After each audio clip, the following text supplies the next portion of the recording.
sombras en el asilo. Mi nombre es Martín y tengo 52 años. Quiero contar algo que aún me persigue cuando cierro los ojos. No lo hago para buscar consuelo, sino para advertir a quienes creen que ciertos sitios son inofensivos. Hace 6 años, mi padre Octavio quedó viudo cuando mi madre falleció de manera repentina. Desde entonces, todo cambió en casa. Él siempre había sido un hombre activo, más fuerte de lo que su apariencia reflejaba, pero en cuestión de meses su salud se deterioró. Yo intenté cuidarlo, pero mi trabajo me absorbía. Apenas podía con mi propia rutina y comencé a notar que él ya no se bastaba a sí mismo. Por eso, y con mucha culpa en el pecho, decidí internarlo en un asilo para personas mayores. Era un lugar bastante sobrio, localizado en un barrio que antes fue residencial y ahora lucía abandonado a medias. Las calles conservaban árboles viejos y faroles que alumbraban con luz amarillenta. Cuando cruzamos el portón principal del asilo, sentí que el aire se hacía más denso. Un largo pasillo llevaba al interior del edificio, donde un mostrador de madera envejecida daba la bienvenida.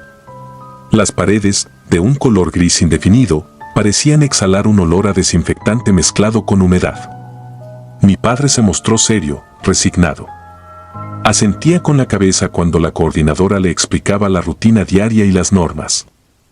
Fue un proceso duro porque él sabía, al igual que yo, que aquello significaba una rendición, admitir que los años no pasan en vano y que el cuerpo se vuelve frágil. Los primeros meses fueron difíciles. Cada vez que lo visitaba, lo encontraba taciturno. Me contaba que la comida no tenía sabor, que los días se hacían eternos y que las noches se volvían un susurro de pasos por los pasillos. Yo trataba de animarlo, asegurándole que con el tiempo haría amistades y se acostumbraría al lugar. Él asentía, pero algo en su mirada me hacía pensar que no terminaba de creerlo. Sin embargo, poco a poco comenzó a hablar de otras personas allí, un señor llamado Rubén que había sido marino, una mujer de nombre Laura que, según decían, había dirigido un colegio. Al ver que mi padre lograba conversar con ellos, pensé que todo iría bien. Pasó más de medio año. Empecé a relajarme, a creer que la decisión había sido correcta. Mi padre ya no se quejaba tanto, tenía cierta rutina, desayunos suaves, una caminata corta por el jardín y tardes compartidas con otros residentes. Aún así, cada vez que me despedía y salía al pasillo del tercer piso, donde los ancianos más delicados pasaban sus días, sentía un escalofrío. Había algo en ese lugar que me incomodaba, pero nunca pude describirlo con exactitud.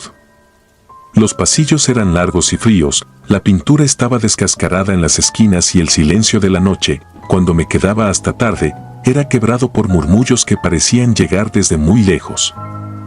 Lo que rompió la rutina fue el cambio que noté en mi padre tras unos meses. En una de mis visitas, lo hallé pálido y visiblemente nervioso. Habló en voz baja, como temiendo que alguien más lo escuchara.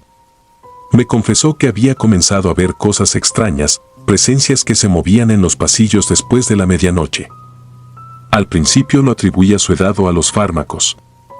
Sin embargo, con cada visita, su insistencia crecía. Me decía que, a altas horas de la noche, creía distinguir la figura de una mujer muy delgada, con un antiguo uniforme de enfermera, como de esas fotografías viejas que se ven en los libros de historia médica. Según él, esa figura no caminaba como las personas normales, sino que se deslizaba o flotaba cerca de las paredes. Él estaba seguro de que no era nadie del personal, porque no la veía a plena luz del día, sino solo en la penumbra.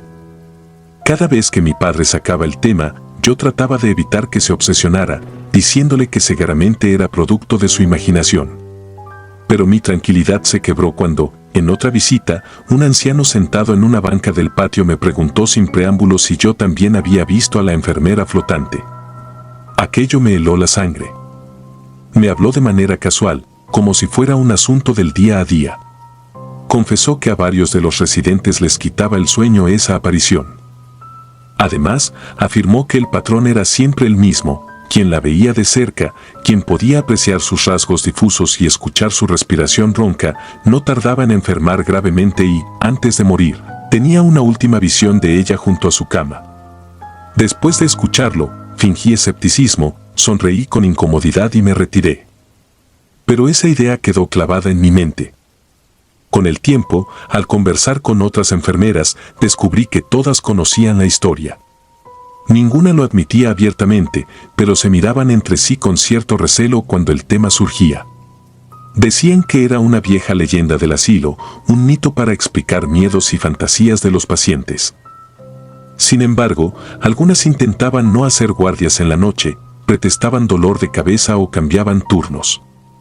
Me dijeron que no me preocupara, que los ancianos a veces veían sombras y las convertían en presagios de muerte. Lo que me desconcertó fue la expresión de la jefa de enfermeras cuando le pregunté directamente por aquella figura. Me miró unos segundos en silencio, bajó la voz y contestó que, si algo así existía, prefería no saberlo. Meses después, mi padre comenzó a mostrarse cada vez más frágil. Su salud empeoró, no solo físicamente sino también en el aspecto mental. Hablaba de un olor especial que sentía en las madrugadas, un aroma que describía como a medicamentos rancios y a flores marchitas. Me contó que, en una de esas noches de insomnio, escuchó pasos muy suaves, como si alguien anduviera en puntas de pie por el pasillo. Cuando fue a la puerta de su habitación para mirar, la puerta se abrió sin hacer ruido, y ahí vio lo que creyó ser la figura de la enfermera. No le dio tiempo de gritar. La mujer se inclinó hacia él con un gesto lento e imposible, y su rostro pálido dejó ver unos ojos huecos, sin brillo. No caminaron palabras en ese instante, pero mi padre sintió un golpe frío en la cabeza, como si ella lo estuviera tocando sin usar las manos. Recuerdo que aquella tarde en que me lo confesó, apenas abrí la boca para intentar calmarlo. Tenía el rostro desencajado, sudaba. Habló de la desesperación que sintió al ver a ese espectro traspasar la puerta en silencio. Me pidió, casi suplicando, que lo sacara de ahí. Decía que el lugar estaba maldito, que cada día aumentaba el número de camas vacías. No podía culpar su miedo. Muchos de sus compañeros de mesa habían muerto con pocas semanas de diferencia. Yo traté de mantener la cabeza fría, me repetía que era normal que personas de la tercera edad fallecieran con cierta frecuencia en un asilo. Sin embargo, la coincidencia con los relatos de la enfermera flotante era escalofriante. Al anochecer, me quedé un rato junto a él. El personal ya me había advertido que las visitas no podían prolongarse demasiado, pero logré que me dieran permiso. Apagué la luz principal de la habitación, dejando solo la lámpara de la mesita. Las cortinas se movían con la brisa de otoño y el ambiente parecía más lúgubre que de costumbre. Lo observé dormirse con dificultad, murmurando oraciones inconexas. Mi pecho ardía de culpa. No sabía si debía creer o no en sus historias, pero me importaba muy poco la lógica cuando lo veía tan asustado. Jamás había presenciado ese nivel de terror en su rostro, ni siquiera cuando supimos que mi madre no tenía remedio. A la mañana siguiente, hablé con la administración para iniciar el papeleo. Les dije que mi padre necesitaba atención en casa, un cuidado más cercano, que yo contrataría a alguien para asistirlo día y noche. Me saltaron con argumentos sobre lo complicado que sería darle la atención médica requerida. Pero yo estaba decidido. Tal vez no era la mejor solución para un hombre que ya requería vigilancia constante, pero prefería lidiar con las consecuencias de mi decisión a verlo consumirse de miedo en esas paredes frías. Mi padre no celebró con gritos de alegría. Estaba demasiado agotado, casi derrotado anímicamente, pero sentí un ligero alivio al verlo esbozar una tenue sonrisa cuando le dije que, en menos de una semana, lo llevaría de vuelta a casa. No llegamos a esperar esa semana. El sexto día desde mi decisión, tuve un mal presentimiento por la mañana. Siempre me despertaba pensando en él, pero esa vez sentí algo distinto, una especie de opresión. Fui al asilo al mediodía, me recibieron con rostros serios. La enfermera jefa, con voz tensa, me dijo que mi padre había tenido una complicación. Subí corriendo las escaleras. Al abrir la puerta de su habitación, lo encontré recostado, con los ojos entrecerrados y la respiración muy lenta. Entre sus labios se escapaba un murmullo. Al acercarme, entendí lo que repetía: ella estuvo aquí. En su mano izquierda todavía sujetaba con fuerza el borde de la sábana, como si hubiera querido aferrarse a la realidad. No logré sacarle más palabras. Minutos después, un médico entró para revisarlo. Mi padre expiró en silencio, sin que pudiera quedarme a solas con él un segundo más. Aquel momento me rompió por dentro. Salí del asilo como un autómata, sintiendo que los muros me miraban con una sorna siniestra. El trámite del funeral fue rápido y confuso. Familias de otros residentes me daban sus condolencias, pero notaba en sus miradas un brillo de temor, como si supieran perfectamente lo que había pasado. A muchos de ellos los había visto con sus seres queridos en sillas de ruedas, mirando con recelo el pasillo del tercer piso. Tuve la impresión de que la gente del asilo vivía en un estado de resignación colectiva, como si tuvieran la certeza de que esa aparición rondaba sin descanso. Ya han pasado 6 años desde aquella experiencia y no he vuelto a pisar un asilo. Cada vez que alguien me menciona que va a llevar a un familiar a uno de esos lugares, se me acelera el corazón. Trato de ser razonable, de no infundir miedo gratuitamente, pero no puedo sacudirme la sensación de que hay algo más allí, algo que no se puede explicar con palabras comunes. A veces sueño con mi padre en ese pasillo frío, intentando alcanzar la puerta, y al fondo, una figura esbelta de piel casi transparente que le observa sin ojos, pero con una fijeza aterradora. Me despierto empapado en sudor y me pregunto si pude haber hecho algo más. Cuando cierro los ojos y recuerdo cada detalle, me asalta la pregunta de si, de algún modo, le fallé a mi padre. Él me pidió que lo sacara de ese lugar con el tiempo suficiente para alejarlo de aquella sombra.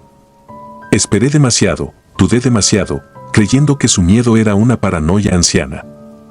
Sigo sin saber si esa entidad era real en el sentido físico, o si era la personificación del temor a la muerte que todos llevamos dentro, especialmente a edades avanzadas. Pero cada vez que reviso sus viejas pertenencias, encuentro un crucifijo que solía llevar al cuello, con la cadena rota por la fuerza con que lo sostenía en las últimas noches, y se me eriza la piel al imaginarlo intentando protegerse de algo que no comprendía. En ocasiones, paso por delante del antiguo barrio donde se alza aquel asilo. El tiempo ha pasado también para el edificio, veo algunas ventanas tapadas, un letrero medio caído que anuncia un cambio de administración y un silencio demasiado palpable. He escuchado que la actividad paranormal, o como quiera que se llame, se intensificó con los años, y que mucha gente prefirió llevarse a sus familiares a otros sitios. Me pregunto si la enfermera flotante seguirá rondando, buscando a quienes se atrevan a abrir la puerta tras el toque de la medianoche. O si quizá nunca estuvo ahí fuera, sino en nuestra mente, alimentándose del terror que inunda a quienes sienten que su tiempo se agota. La única certeza que tengo es que mi padre, en sus últimos días, no fingía. Vi en sus ojos el terror real de alguien que atestiguaba algo que no podía comprender ni explicar. Y siento que me lo transmitió a mí. Porque aún ahora, cuando apago las luces de mi habitación por las noches, a veces juraría escuchar pasos suaves o ver un destello blanco en mi periferia, como si una figura delgada se deslizara por el pasillo, reclamando aquello que la muerte nunca dejó en paz. He llegado a pensar que estos sucesos no están confinados a un solo lugar, sino que, una vez que el miedo te atrapa, puede acompañarte a cualquier sitio. Esa idea me carcome día a día, y aunque intento sacarla de mi mente, vuelve una y otra vez, igual que aquellos pasos en la oscuridad. He contado todo esto para desahogarme, pero también para dejar un rastro de advertencia. Muchas veces creemos que los horrores se limitan a historias fantásticas y a pesadillas inventadas. Sin embargo, la mente humana y la realidad se entrelazan de formas que jamás logramos anticipar. En el asilo donde mi padre pasó sus últimos meses, las paredes guardan secretos que pocos se atreven a revelar. Y si alguien se aventura a dudar, solo puedo decirle que recuerde mis palabras: hay sombras que acechan en los lugares más insospechados, y no siempre es posible proteger a quienes amamos de ese tipo de oscuridad. En mi caso, lo aprendí demasiado tarde. Ahora solo me queda el silencio de las noches y un murmullo que todavía siento a mi lado, recordándome que hay puertas que es mejor no abrir. La última visita. Soy enfermero y trabajo en un asilo de ancianos desde hace 4 años. Mi jornada siempre ha sido el turno nocturno. Nunca pensé que algo sobrenatural fuera más que meras historias para asustar, pero lo que viví entre estos pasillos cambió mi forma de ver la vida y la muerte. Esta historia todavía me quita el sueño, porque lo que ocurrió no fue un simple juego de mi imaginación, sino un suceso que sacudió mis convicciones más profundas. Durante mi primer año en el asilo, todo parecía normal, noches tranquilas, abuelos con sus rutinas, historias de vida que iban y venían. Aprendí rápido que los ancianos pueden enseñarte más de lo que uno imagina, sobre todo si los escuchas con paciencia y cariño. Con el paso del tiempo, me acostumbré a las sombras de los pasillos, a los susurros o a las risas apagadas en las habitaciones. Sin embargo, había residentes que dejaban huella de una forma distinta, algunos eran risueños, otros protestaban por todo, y unos pocos se quedaban en silencio, con una mirada que parecía atravesar cualquier alegría pasajera. Después de unos años, la mayoría de mis compañeros decían que el turno de noche era tranquilo porque los abuelos duermen. Yo, en cambio, sentía que era la parte más inquietante del día: soledad, los pasillos iluminados por tenues bombillas de emergencia, el crujir de las puertas viejas y el eco de pasos que no siempre podías ubicar. Pero nada de eso se comparó con lo que viví cuando conocí a Doña Nieves, una anciana menudita y amable que llegó poco antes de cumplir yo mis 3 años de servicio. Doña Nieves era de esas personas que siempre tenían una sonrisa reservada para quien se le acercara. Tenía el cabello muy cano, una voz suave y los modales de una época en la que la cortesía nunca se soltaba de la mano de la sabiduría.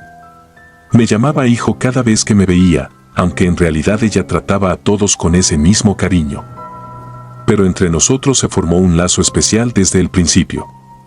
A diferencia de otros abuelitos, ella nunca demandaba favores extra ni se quejaba del dolor, aunque el desgaste de su cuerpo la tenía prácticamente confinada a su cama.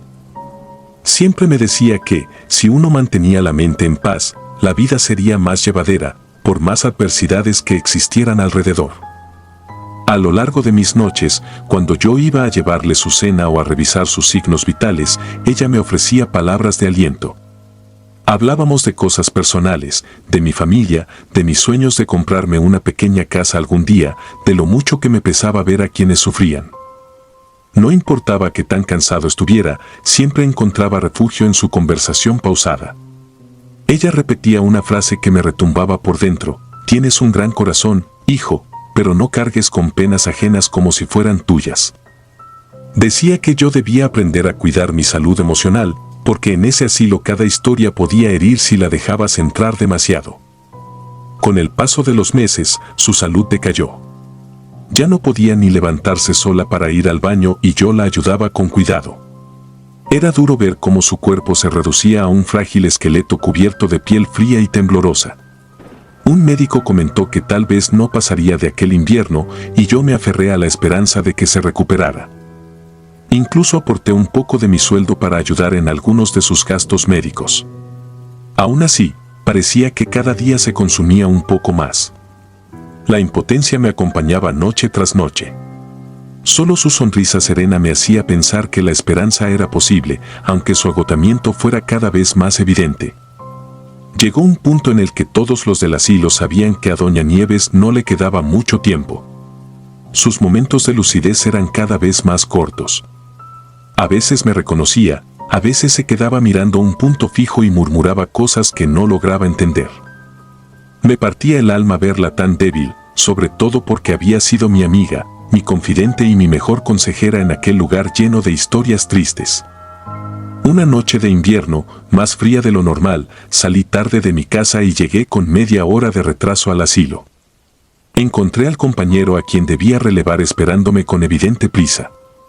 Apenas me vio, me soltó un adiós rápido y se fue sin darme el reporte del día. Pensé que lo alcanzaría luego por teléfono para preguntarle si había novedades, pero el cansancio me venció y preferí ponerme manos a la obra. Me dediqué a lo de siempre, revisar el medicamento de cada residente, asegurarme de que estuvieran cubiertos con sus frazadas y hacer algunas anotaciones. El ambiente estaba en silencio. Todo parecía normal. Hice un par de rondas y noté que la mayoría dormía plácidamente, al menos en apariencia. Cuando el reloj marcó la 1 de la madrugada, el hambre me impulsó a dirigirme al pequeño comedor del personal para prepararme un té y comer algo ligero. Adentrándome en la penumbra de los pasillos, sentía algo extraño esa noche, una tensión leve en el aire. Tal vez era mi propia imaginación, o la incomodidad de haber llegado tarde y no tener el reporte completo. El comedor estaba vacío. Calenté un poco de agua y me senté, esperando relajarme durante unos minutos. Mientras echaba el agua en mi taza, sentí de pronto una mano que se posaba con suavidad sobre mi hombro. Un calor familiar. Me giré despacio, entre sorprendido y asustado, y entonces la vi a ella, Doña Nieves. Me quedé helado. Estaba frente a mí, sonriente, con una apariencia renovada. Sus ojos tenían un brillo especial y su rostro, por primera vez en mucho tiempo, no mostraba la sombra del dolor. Hasta su espalda parecía más erguida de lo que recordaba. Era imposible que se encontrara tan bien, pues el día anterior no había siquiera podido articular varias palabras seguidas sin agotarse. Pero allí estaba, radiante, mirándome con ternura. Me dijo que se sentía en paz, que el dolor se había ido y que solo quería agradecerme por todo. Su voz era dulce, pero había en ella un matiz extraño, como un eco que no venía del mismo espacio donde yo estaba. Me confesó que le había dado mucha alegría contar con un apoyo sincero en sus últimos meses. Sentí una oleada de emoción que chocaba con la frialdad de la lógica. Ella no podía estar de pie, no podía caminar, no podía siquiera mantener una conversación tan larga en días recientes. Mi cerebro buscaba un razonamiento, mientras mi corazón latía desbocado. A pesar de la confusión, me dejé llevar por la escena. Su rostro iluminado me transmitía algo que no sé explicar, una paz tan intensa que parecía disolver, por unos instantes, toda la carga de estrés que llevaba encima. Quise reprenderla con suavidad, diciéndole que era muy tarde, que debía descansar, pero mi voz salió en un susurro casi tembloroso. Ella se acercó, me dio un abrazo y me dijo que había llegado la hora de marcharse. Le pedí que esperara, que se quedara un rato más, que se tomara un té conmigo. No sé por qué pensé que aún había algo que pudiera hacer por ella. Quizás solo quería disfrutar un momento más de aquella compañía sanadora. Me di la vuelta para buscar un vaso en la repisa. Tardé apenas unos segundos, pero al volver a mirar la silla donde estaba, ya no había nadie. El aire de la sala estaba inmóvil y la temperatura pareció descender de golpe. Sentí un escalofrío que me recorrió la nuca y mi primer pensamiento fue que ella había vuelto a su cuarto. Con el corazón acelerado, fui hasta la habitación de Doña Nieves para asegurarme de que se acostara de nuevo. Al llegar, la cama estaba perfectamente hecha, sin señales de que alguien la hubiera utilizado recientemente. Inquieto, salí y revisé los pasillos, el patio y la sala común. Nada. Era como si se hubiera desvanecido en el aire.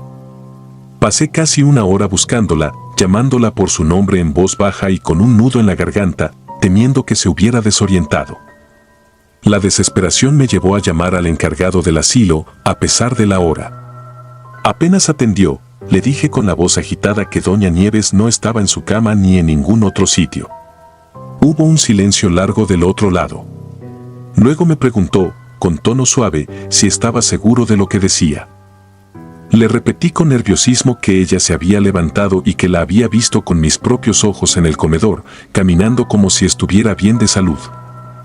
La siguiente respuesta me cayó como un balde de agua helada. El encargado me confesó que Doña Nieves había fallecido aquella misma mañana. Se disculpó por no habérmelo dicho antes, pero pensó que mi compañero de turno ya me habría pasado la noticia. Cuando escuché aquello, sentí que mis piernas perdían fuerzas. Colgué el teléfono sin responder nada. No podía creerlo. ¿Cómo era posible? Ni siquiera pude procesar las palabras de mi superior. Me quedé en medio de un pasillo, con la respiración agitada. Empecé a repasar mentalmente la escena en el comedor. Sentí su mano, vi su rostro, escuché su voz tan clara, tan llena de una vida que no había tenido en sus últimos días. El abrazo, ese abrazo que me había inundado de una calma imposible de describir. ¿Había sido un sueño? ¿Una alucinación provocada por mi cansancio y mi culpabilidad por haber llegado tarde? Pero no. Lo que percibí en ese momento fue tan real como los latidos frenéticos de mi corazón. Todo lo viví en carne y hueso. Quise creer, por un instante, que tal vez hubo un error, que tal vez confundieron a doña Nieves con otra residente. Sin embargo, la falta de su presencia en la cama, el reporte médico, la historia clínica, los avisos que seguramente se habrían hecho a la familia, todo encajaba con la noticia de su fallecimiento. Era absurdo pensar que estuviera viva cuando el propio asilo confirmaba su partida. Di vueltas por los pasillos sin saber qué hacer. Una parte de mí quería correr, salir de allí y no regresar jamás. Otra parte quería volver al comedor, esperando encontrar alguna señal de ella, un susurro, algo que me confirmara que no me estaba volviendo loco. Estuve a punto de subir a la azotea, donde a veces íbamos a despejarnos la mente, pero sentí un miedo atroz de encontrar una silueta esperándome en la penumbra. Por primera vez en mi vida, sentí terror de estar en ese lugar que ya conocía de memoria. Miré el reloj, eran casi las 2:30 de la madrugada. Pensé en llamar de nuevo al encargado o en despertar a algún compañero, pero no encontraba las palabras. Mi mente solo repetía que doña Nieves me había visitado para despedirse y agradecer todo lo que hice por ella. Sentí lágrimas contenidas, un escalofrío de puro desconcierto y una punzada en el corazón al entender lo que aquello significaba. Las horas siguientes las pasé vagando como un fantasma. Cada rincón del asilo parecía agrandarse, las sombras se hacían más densas y el silencio era tan pesado que parecía aplastarme. Recordé la frase que doña Nieves solía repetirme, no llevar las penas de los demás como si fueran mías. Pero, en ese momento, sentía que su partida me arrancaba parte de mi ser. Cuando salió el sol, no pude quedarme hasta el final de mi turno. Le avisé al relevo que me sentía mal y me fui. Necesitaba aire fresco. Los días que siguieron fueron extraños. Tuve que asistir al velorio de doña Nieves para darle el pésame a la familia, pero ni siquiera pude acercarme al ataúd. Sentía que, si la volvía a ver en reposo eterno, mi mente se partiría en dos. Sin embargo, la recordé viva, radiante, caminando hacia mí en el comedor, abrazándome con esa calidez que parecía de otro mundo. Desde aquella noche, no pude negar la posibilidad de que haya algo más allá de lo que entendemos como real. A veces, en los pasillos del asilo, todavía siento que alguien me observa y me atrevo a pensar que es ella, cuidándome, asegurándose de que no caiga en la desesperanza. Cuando me siento agobiado, resuena en mi cabeza su consejo de no cargar con dolores ajenos, y eso, de alguna manera, me da fuerzas para continuar.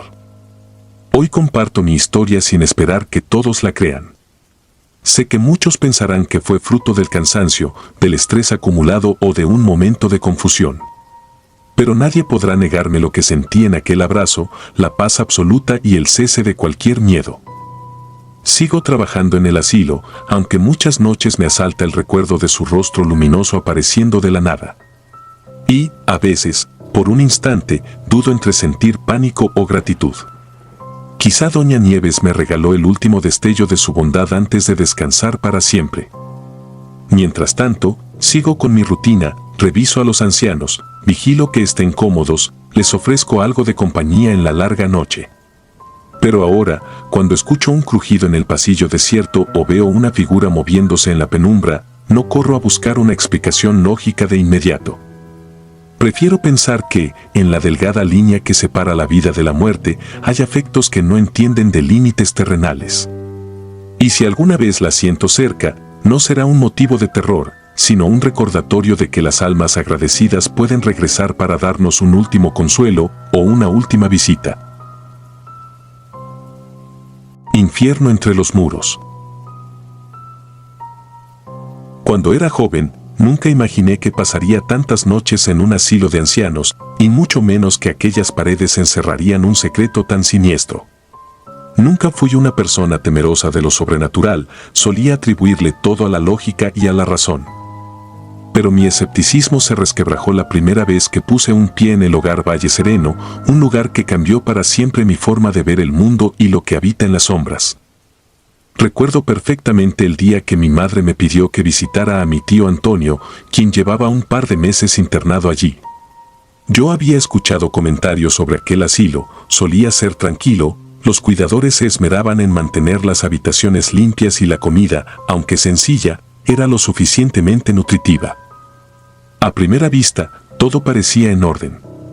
No obstante, conforme oscurecía, el ambiente se volvía denso, casi irrespirable. Al pasar por los pasillos noté que algunos residentes cerraban sus puertas un poco antes de lo habitual, como si temieran algo que deambulaba sin ser visto. Aquella noche, al despedirme de mi tío, me dijo en voz baja que tuviera cuidado al volver a casa, que si escuchaba risas de niño en la penumbra, me tapara los oídos y siguiera de largo. Pensé que deliraba debido a su edad, pero algo en su mirada me hizo estremecer. Con el paso de los días, mi madre y yo empezamos a turnarnos para cuidar de él en las tardes. Yo me quedaba a veces hasta la medianoche, pues no podía quedarme a dormir por mis obligaciones. Durante esas visitas conocí a don Raimundo, un hombre ya muy mayor que acostumbraba sentarse cerca de la ventana principal del segundo piso.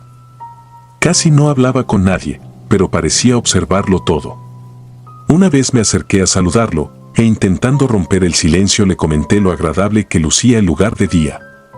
Él me miró con esos ojos cansados y me respondió con voz quebrada que de día todo marchaba bien, pero que a partir de las 3 de la madrugada el infierno salía a pasear. Me lo dijo sin soltar ni una sonrisa, con los labios temblorosos, y luego se giró para no continuar. De nuevo sentí un escalofrío que me recorrió la espina dorsal. La curiosidad empezó a carcomerme. ¿Por qué todos parecían temer a la noche? En mis primeras visitas no percibía nada extraño, más allá de aquel silencio que flotaba por los pasillos. Pero con el tiempo comencé a notar detalles inquietantes. Por ejemplo, muchas de las enfermeras se negaban a hacer las rondas nocturnas solas. Algunas incluso dejaban velas encendidas en las esquinas del pasillo, argumentando que así se sentían más seguras. Cada vez que les preguntaba la razón, bajaban la mirada o se excusaban con cualquier pretexto. Era evidente que guardaban un secreto, pero el personal se protegía mutuamente, como si estuvieran atrapados en una especie de pacto para no hablar más de la cuenta. Una tarde de septiembre, mientras acompañaba a mi tío, él empezó a contarme historias que le habían narrado otros residentes. Hablaban de la presencia de un niño, uno que no pertenecía a nadie y que a la vez se hacía notar. Me costaba creerlo, pero la seriedad en sus palabras me plantaba un nudo en la garganta. Decían que varias noches se escuchaba un correteo ligero a las 3 o 4 de la madrugada, un sonido breve pero agudo, acompañado de risas que no cuadraban con la edad de quienes vivían allí. Supuestamente, algunos lo habían visto pasar corriendo frente a sus puertas, y más de un cuidador aseguraba haber sentido una mano pequeña que se posaba en el hombro para luego desaparecer. Al principio pensé que eran exageraciones de ancianos, pero cada historia que escuchaba coincidía en lo mismo. Nadie sabía de dónde surgía aquella criatura, pero parecía alimentarse del pánico de quienes lo veían. Empecé a quedarme hasta más tarde para investigar por mi cuenta, empujado por un impulso que no tenía sentido, casi morboso. Una noche, cerca de las 11, el pasillo principal se hallaba desierto. Pude ver a don Raimundo meciéndose en su silla y a una enfermera jovencita ordenando medicinas. El resto de los cuartos ya estaba en silencio. Mientras revisaba el celular y daba vueltas para no quedarme dormido, escuché el eco de lo que parecía una risa breve. Fue un sonido seco que resonó en las paredes, no tan fuerte, pero lo suficientemente claro como para erizarme la piel. Me acerqué al origen de aquel ruido, y lo único que encontré fue un pasillo vacío. Las puertas estaban cerradas, las luces tenues. Me convencí de que podía tratarse de algún residente insomne, pero la sensación de extrañeza se quedó conmigo. A la siguiente semana, volví a permanecer hasta bien entrada la madrugada. Quería desentrañar ese misterio. Me sentía tenso, como si algo invisible caminara tras mis pasos. Cerca de las 2, un anciano del fondo del pasillo comenzó a toser con fuerza. Salió una enfermera para revisarlo, y le di espacio para que hiciera su trabajo. Me apoyé contra la pared y aguardé en silencio, deseando que todo se calmara. De pronto, escuché un sonido de pasos pequeños, como si un niño descalzo se moviera muy cerca. Miré en todas direcciones y no vi a nadie. Sin embargo, sentía esa opresión en el pecho que uno experimenta cuando alguien te observa sin que puedas ubicarlo. Me atreví a avanzar unos pasos y, al voltear la esquina, distinguí la silueta borrosa de un niño que se escabullía tras la puerta del almacén de sábanas. Se movía con la velocidad de un suspiro. Creí haber alucinado, pero mi corazón me decía que aquello había sido real. La escena me recordó el relato que mi tío mencionaba sin cesar. Después de aquel avistamiento, me sentí más desconfiado de mi razón.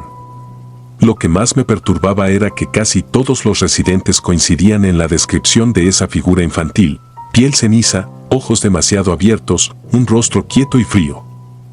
Traté de comentar mi experiencia con una enfermera de confianza, pero ella se limitó a decir que no me dejara sugestionar, que a veces el cansancio hacía estragos y que era mejor no pensar en fantasmas. La manera en que me miró, sin embargo, me dio a entender que sí sabía de lo que hablaba y que prefería ocultarlo. Las muertes en el asilo eran habituales por la edad de los residentes, pero me percaté de que en los meses recientes el número de fallecimientos se había disparado. Paros cardíacos repentinos, complicaciones inexplicables. Escuché a una cocinera comentar que en las últimas 2 semanas habían tenido 5 difuntos, uno cada 3 días, todos sin causas claras. La preocupación empezó a extenderse y el ambiente se hizo más pesado.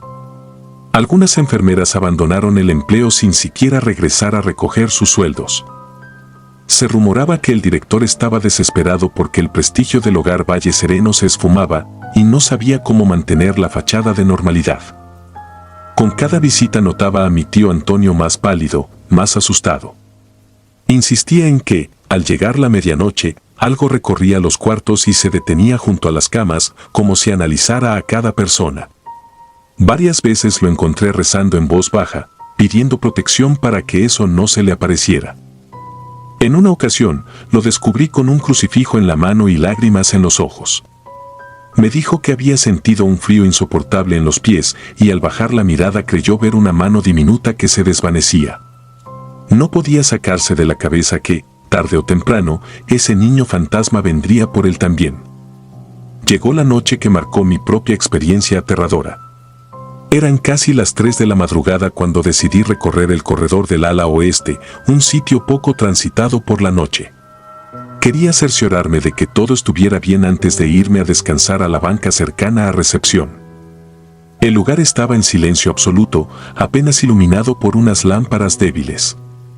El aroma a desinfectante flotaba en el aire y el crujir de mis pasos sobre el piso encerado resonaba en mi cabeza. Cuando giré por un pasillo más estrecho, sentí un escalofrío punzante que me hizo detener. Alguien estaba susurrando mi nombre. Me quedé quieto, con el corazón retumbando en las sienes. Lo escuché otra vez, un murmullo que repetía mi nombre en un tono infantil, casi burlón. Empecé a caminar muy despacio, buscando el origen de esa voz.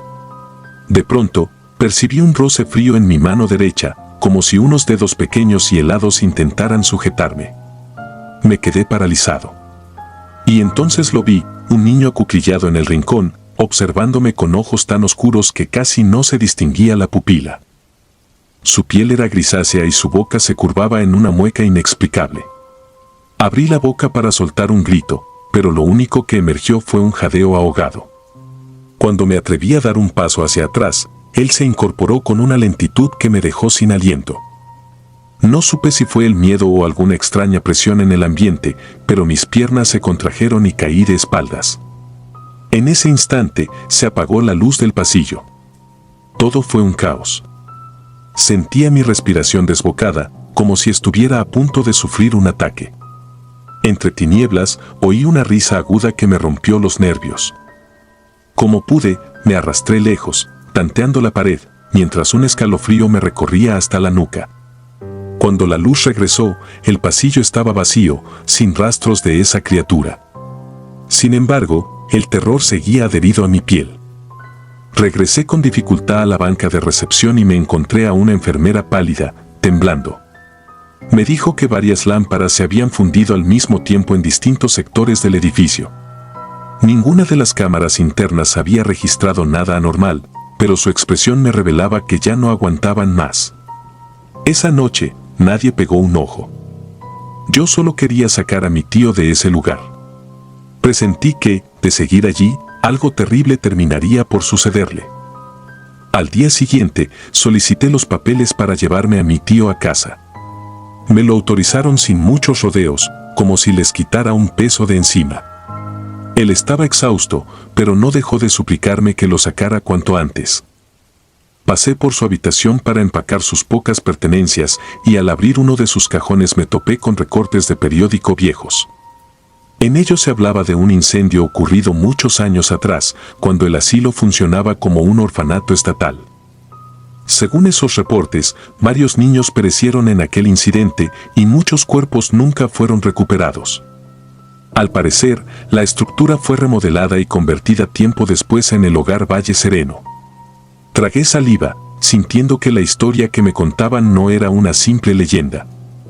Todo encajaba de manera macabra, un niño atrapado entre esas paredes, condenado a vagar y a alimentarse del miedo de los ancianos. Esa misma tarde salimos del asilo. Me despedí de don Raimundo y lo vi con un rostro que exudaba cansancio, impotencia. Quizás sabía que él no correría con la misma suerte. Cuando nos marchamos, sentí que dejaba atrás un abismo oscuro al que nunca deseaba volver.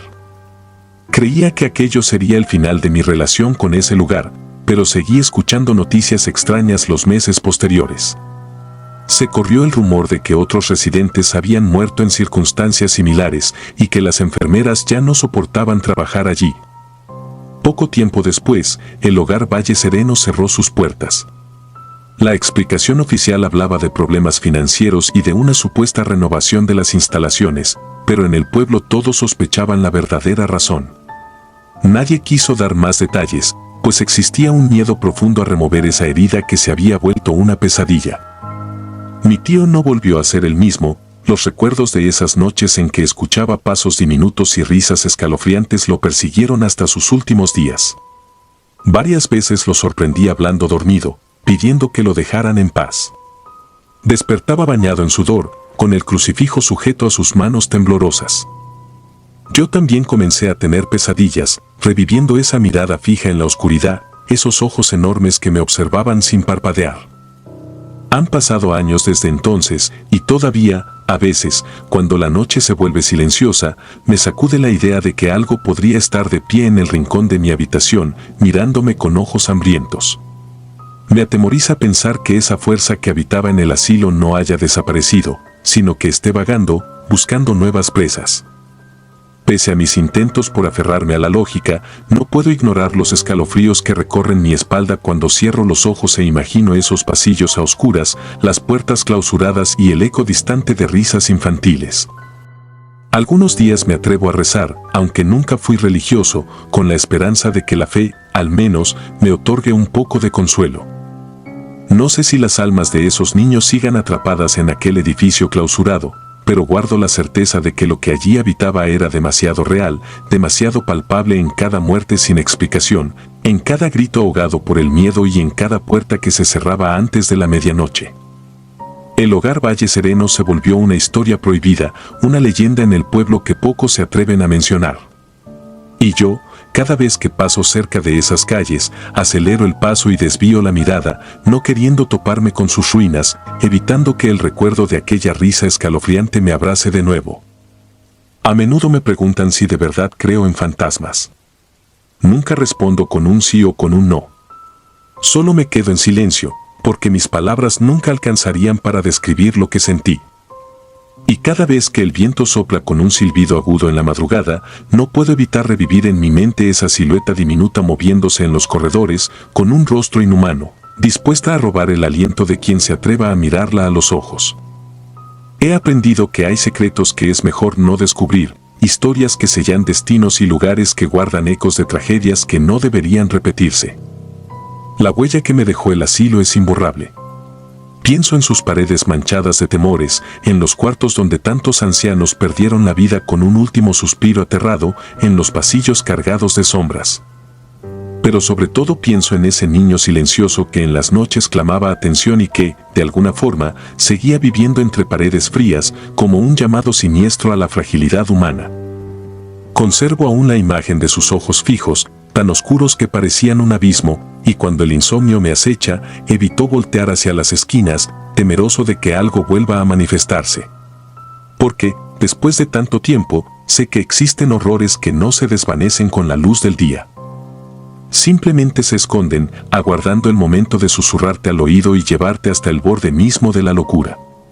Y nadie está preparado para enfrentar ese tipo de oscuridad. Si disfrutas de los relatos, te invitamos a apoyarnos con un like y un comentario, ya que eso nos ayuda muchísimo. Además, si aún no estás suscrito o suscrita, te animamos a formar parte de la comunidad del terror. Muchas gracias por escucharnos y por tu apoyo.